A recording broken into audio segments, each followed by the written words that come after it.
Iddo Goldberg. Hey, Laura. Oh, the whole team. Okay. Hello. Oh, thank you. Hello. We're all going to talk like this. Just, like you. No, only you can do that. Greetings. I call that crispy voice. Crispy voice, yeah. We won't do the crispy voice. What she might have been nice.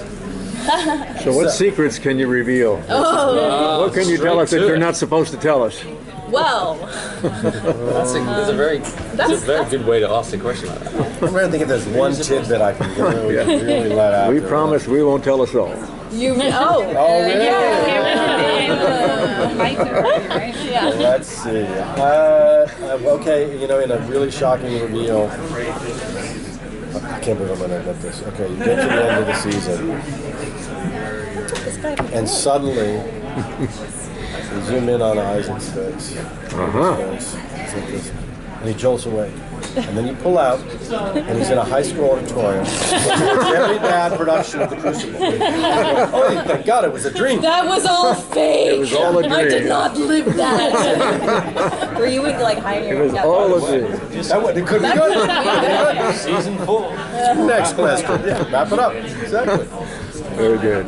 So what is to come for Isaac this season? Because he's really just been hit and over the head constantly, betrayed. You think he has a friend and then he loses it, and you think he has an ally and then he loses that, and he's just constantly beaten. Gosh, down to the ground and eaten as well. Tell me he rises Gosh. up. Tell me he rises up. Well, I will say that he definitely does rise up this season, and we had a really great scene, episode 11 last year, where he goes into the meeting house and tells the whole of Salem what he thinks about them. And obviously there was a lot for an actor to do, but also I was so happy for the character that he was going to stand there and tell Salem exactly what he thinks of them, that they're such hypocrites,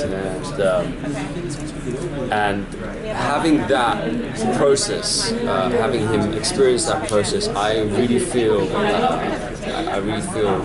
healed him a little bit.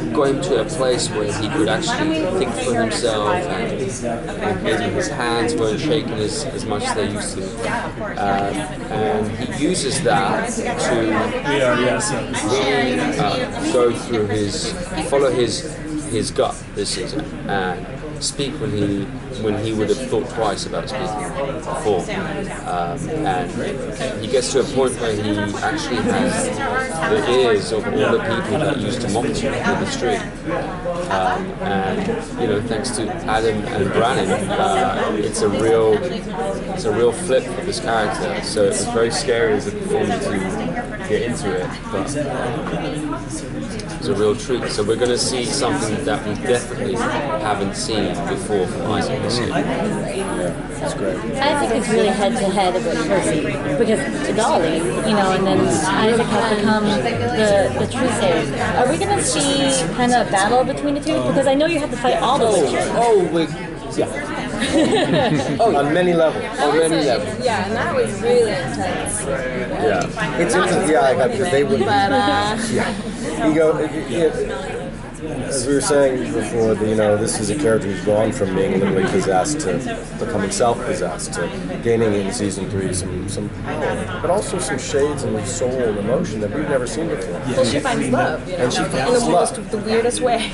So what's strange, and was one of the things that was most fun to me, is we like to never have things be in black and white in this universe that we're fine with. That just as he's coming closest in some ways to also maybe be able to kind of lay hands on her, I think we become sympathetic in new ways to Mercy, and aren't even so sure we want that to happen anymore. And even he has to learn maybe that revenge is not the same as justice, you could say, that maybe there's other things that's... There's so many more layers than just revenge. Revenge is just... Yeah, I think there's so many more complications to that, especially when you're face to face with someone and where that will go. Is the love Marilyn Manson's character? We say nothing, but we're very glad to have Marilyn. We say nothing. But Marilyn was great because, as you know, he'd been pounding the witch drum for us since the opening episode, literally.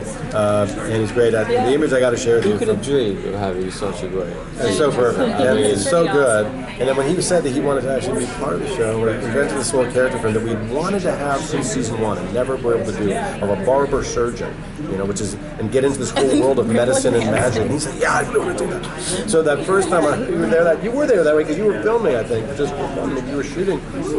When Marilyn came on the set the first time, and this is a fantastic, realistically done set of a barber surgery filled with like leeches and bits of bodies and all these really weird, bizarre, terrifying looking instruments. He walks in and looks around and goes, hey, it looks like my place. He's like, yeah, I have one of those, I have one of those, I have one of those, I have one of those, I have one of those. Because he had collected all the same things. We're like, you could have saved us some money and just lent us your collection. He felt right at home and he fit right into the world in a really lovely way.